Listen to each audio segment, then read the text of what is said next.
તો અમે થોડા સપાખરા હમણાં બાપા બહુ સાંભળે છે યુવાનો બધા, તો હું થોડીક મોજ કરાવું કે આજ મળ્યા છે એ બાપાએ જે યુવાનોને આપ્યું છે, જે વૃદ્ધોની પાસે મળે છે ને, એ જિંદગીમાં યુનિવર્સિટીમાંથી ક્યાંય ભણતર ન મેળવ્યું હોય, એ જિંદગીમાં આગળ જતા કોકની એવી આંટી આવે ને જીવનમાં, તો આવા આવા બુઢાઓએ આપણને હિખામણ દીધી હોય ને, એ આંટીઓમાંથી કાઢે. એ જુવાનો નક્કી કરી લેજો તમે. હા, એટલે કૃપાનો વરસાદ બધા ઉપર વરસતો રહીએ. એટલે ચડ્યા ઘસાટી વાદળના કાળા દોબળા ગંબારે છોકે દજ ગોતો રાતી માથે ભૂતેરા દારાર જાતો ઝીંગોરા મોરલા માથે વાહરી મંડાણી જડી હેક ધારા મેઘ રાજા મંડાણા.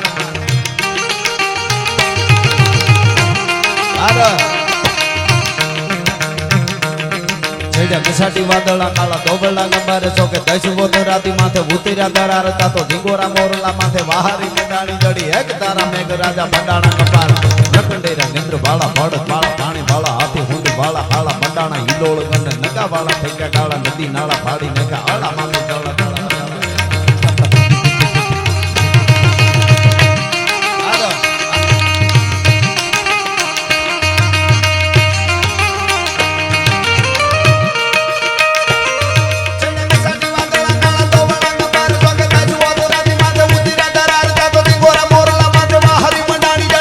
ધારા મેઘ રાજા એક ધારા મેઘ હાડો રોડો રોડો રોડો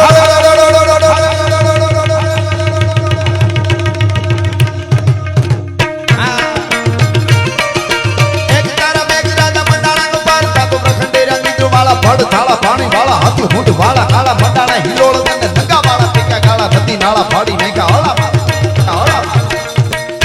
આ બાપા આપ બધા બેઠા છો, સાહિત્યમાં હવની ભાષામાં વાત કરી.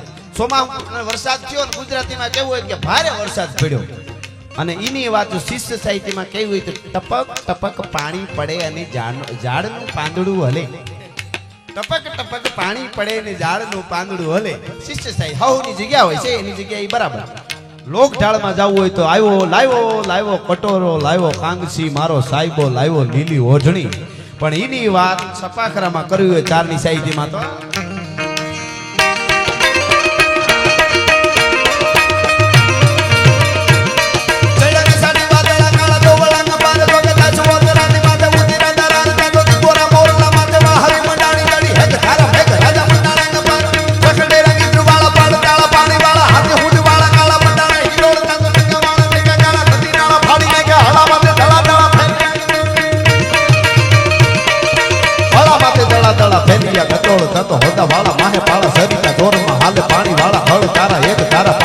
લોઢરા ભૂગવા જાણે કીચડા ચકોડા રાજા રંગ ચોળા પટોળા.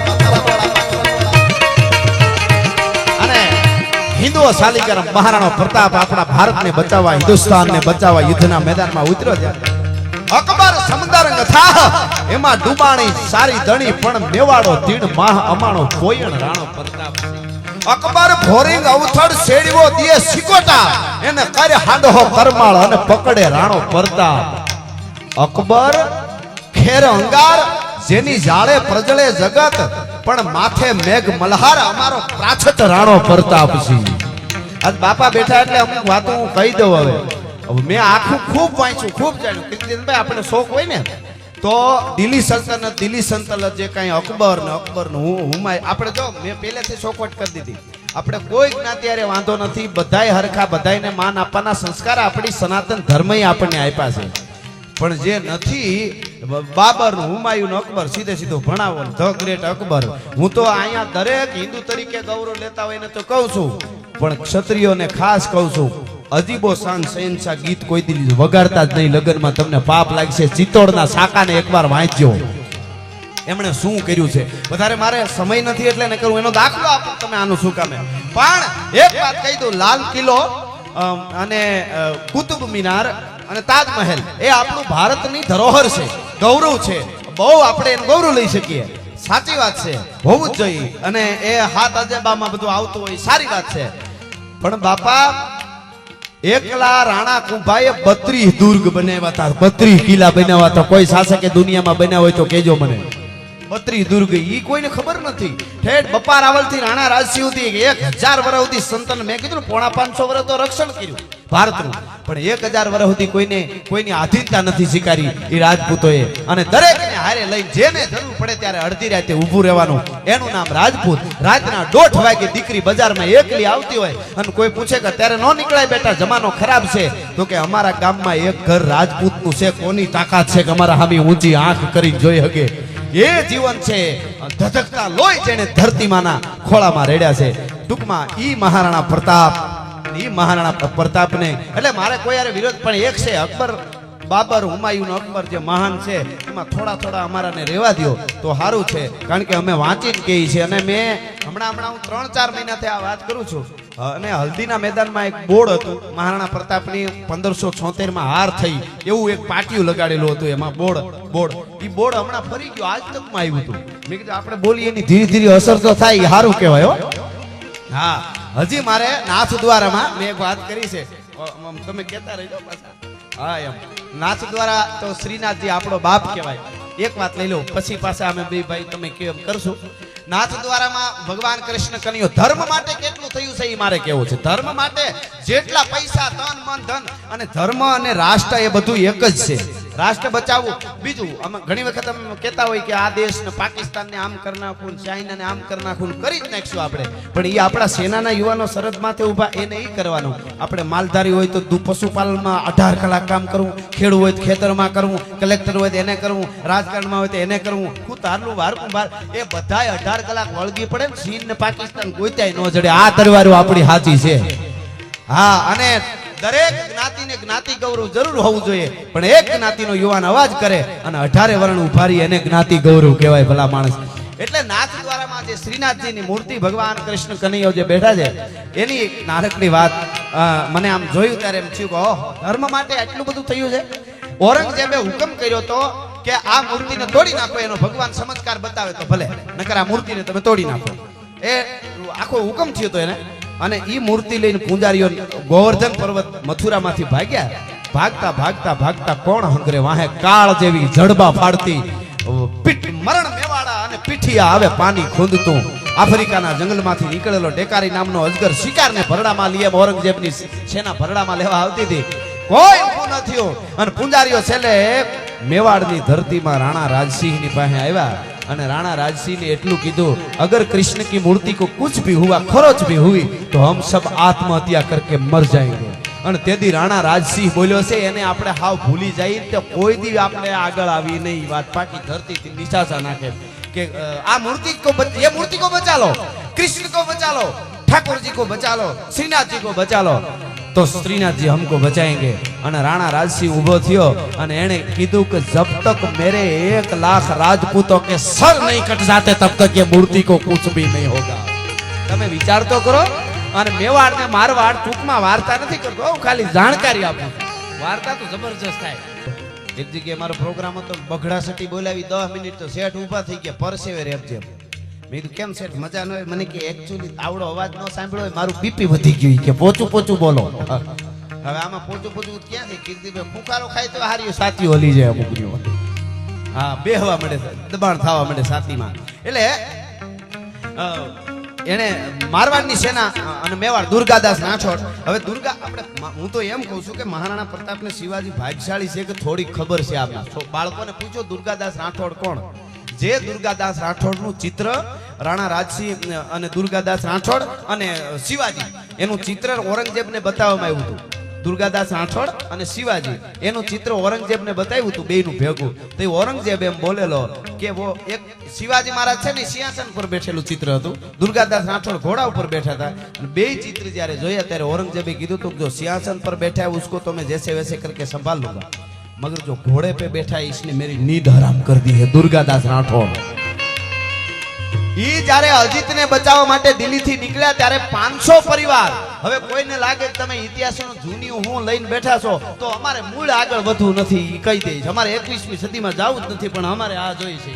500 પરિવાર, નાના બાળકો, અધિકારીઓ અને મોટા સ્ત્રીઓ, 500 પરિવાર અજીતને બચાવવા દુર્ગાદાસ રાઠોડને જ્યારે દિલ્હીથી નીકળ્યા ત્યારે 500 પરિવારને એકારે ભેળા કરીને વિસ્ફોટ કરી નાખ્યો તો રાજપૂતોએ બારૂદનો. કારણ કે તો જ આ 500 જણા પછી લડીએ કે આખા પરિવારને દારૂ ગોળોથી પોતે હાથે ફોકી દીધા. ઈ તમે વિચાર તો કરો. અને આખો પરિવાર ઉડાડી અને પછી અજીતને લઈ દે. ઈ વાર્તા તો બહુ જબરી છે, મારે નથી કહેવી. પણ ઈ યુદ્ધમાં 50,000 રાજપૂતો કપાણા હતા. 50,000 કૃષ્ણને બચાવવા શ્રીનાથજીની જે આ મૂર્તિ છે ને, અને રાણા રાજસિંહ એની પ્રતિષ્ઠા કરી હતી એ વખતે. મને દુઃખ ખાલી એટલું જ છે, જે શ્રીનાથજીની મૂર્તિ માટે 50,000 કપાઈ ગયા હોય રાજપૂતો, આજે તમે શ્રીનાથજી જાઓ તો રાણા રાજસિંહ અને દુર્ગાદાસ રાઠોડનો નાનો એવો ફોટો જોવા નથી મળતો. એટલે આપણને દુઃખ થાય. ત્યાં મોટા મ્યુઝિયમ હોવા જોઈએ, મોટા પૂતળા હોવા જોઈએ. દુનિયાના માનવીઓ, જે જગતના બાપને તમે પગે લાગવા જાવ છો, કૃષ્ણને પગે લાગવા જાવ છો, શ્રીનાથજીને પગે લાગવા જાવ છો, એના માટે આ દુર્ગાદાસ રાઠોડ અને રાણા રાજસિંહના 50,000 રાજપૂત કપાઈ ગયા છે. અને એ ત્યારે એની મૂર્તિ ઊભી છે. મારા ઘટમાં બિરાજતા શ્રીનાથજી જમુનાજી. પણ ઘટમાં તો આને બિરાજતા હતા, એટલે એને ન ભૂલી જતા. એમ ઘટમાં બિરાજે એ સંતોને વંદન છે, પણ આને ઘટમાં બિરાજતા હતા. એટલે મહારાણા પ્રતાપ યુદ્ધના મેદાનમાં ઉતર્યો.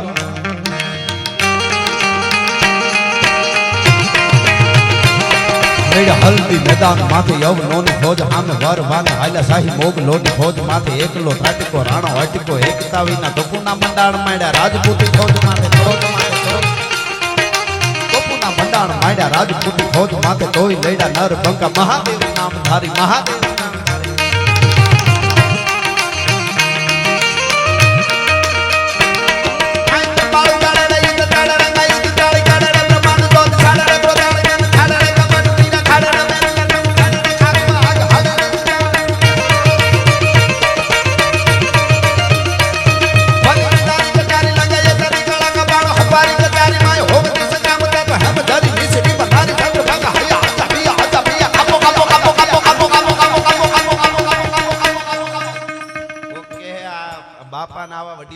કાપો કાપો હું કામ કહે છે? ચોખવટ કરી દો. પાકિસ્તાન ને કાપો કાપો કાપો કાપો કાપો કાપો કાપો કાપો કાપો. હવે એને કાપવા માટે મેં જે આગળ વાત કરી એ બધાને એક થઈને ઈ આપણે હાવોને જે હોઈપું છે ઈ આપણે કરવું પડે. તો હવે આમ તો ઈ હવે પૂછડા ભીડે હોમે ઓલી બાજુ તો ઓલો વાંદરિયા ઘરી ગયા. હવે તાલિબાનીઓને ઈ ખબર નથી કે અમેરિકાના પ્લેનના પાંખિયામાં હિંચકા બાંધીને હિંચકાય નહીં અને ઉડાડવાનું હોય. ઈ જ એને ખબર નથી. બોલો. અને ઈ દુનિયા જીતવા નીકળ્યા છે. બોલો. પણ ખેર આપણી વર્ડ નથી એટલે આપણે પાકિસ્તાનને કાઈ નથી કરતા. ઘણા કે ઉડાડી દેવું છે, પણ વર્ડ વગર કોઈ દી ધીંગાણા ન હોય. કોક દી ગીરમાં આવો ડાલામાં તો હાવજ આપણે હામો વયો આવતો હોય અને આપણે હામાં હાલ્યા જાય, દેકારો નહીં કરવાનો. ધીમા ધીમા ધીમા ધીમા વયા જાય અને આવતો હોય. પંજા નાખતો ગાવિયો સિંહ ડાલામાં તો કાળ જાળ દાડાળો હાલિયો દેતો ડુંગરા ડણક અને હાથિયા મૃગરા ઢૂંઢ હાલિયા પૃથ્વીરે માથે લાગિયા કેતારા કેતા કરેના બણા ભૂરી નટાળો મતી ક્રોધ બાળો કોપ બાળો ઢાળે નસા મોઢ ઢાળો કરતો હુંકાર. એ હાવજ આવતો હોય અને આપણે આમ હાલ્યા જાય ધીરા ધીરા, કોઈ પ્રકારના ખોટા દેકારા કર્યા વગર. તો એ હાવજ આમ જોવે આમ જોવે આમ જોવે, પછી પૂંછડાને વળ દે, ઝાડવા આમ કરે ને પછી તરી જાય. શું કામ ખબર? એ એમ કે આપણો માણસ છે, આપણી વડે જ નથી. એના આમાં કઈ ડગલા થોડા માંડવાના હોય, એને પાસે શીખવા જેવું છે. હા, એટલે એ આપણી વડ નથી. પણ આ બધું આપણે એના માટે લડવા માટે બધું કરવું પડે. એટલે આમાં અમને તો ખૂબ મોજ આવે છે. પણ હવે તમે કયો એમ કરી માર હાલો તો એ લઈ લો. હાંધા તોડિયા પાંજરા વાળા હાંક લેથી બાગ જૂટા બાંગ બોલી ગામ રામા થિયા આગ બાગ ગન જૂટા થી જમુ ઝાલા પચુટા પેનાગ જાણે પિતા ગાતી માને તેના પુતા જન્મ તાગ ઝાલા ફાળા તેગવાળા પલ્લે કાળા બેર જાગા પાડવાળા રેગા કાળા રગતાળા પૂર ગન ખોજાળા ઉદેળા માહે વાદળાળા નોર ખાડ પાડ કાળ કંડ કાળ કાગારા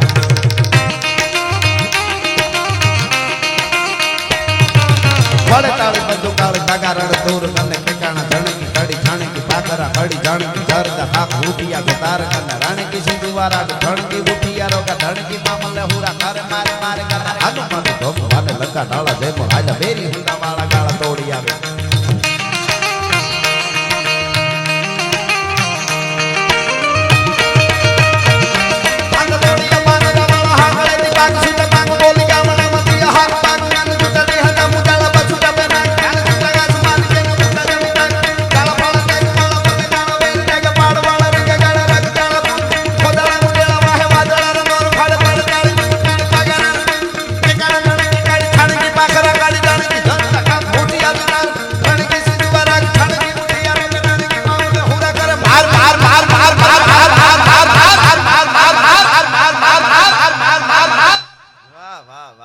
આ મારવાનું કોને કીધું ખબર? આ બાપા હમણાં કહેતા હતા ઈર્ષા ને અહમ ને આળહ ને એને બધાને મારવાનું છે.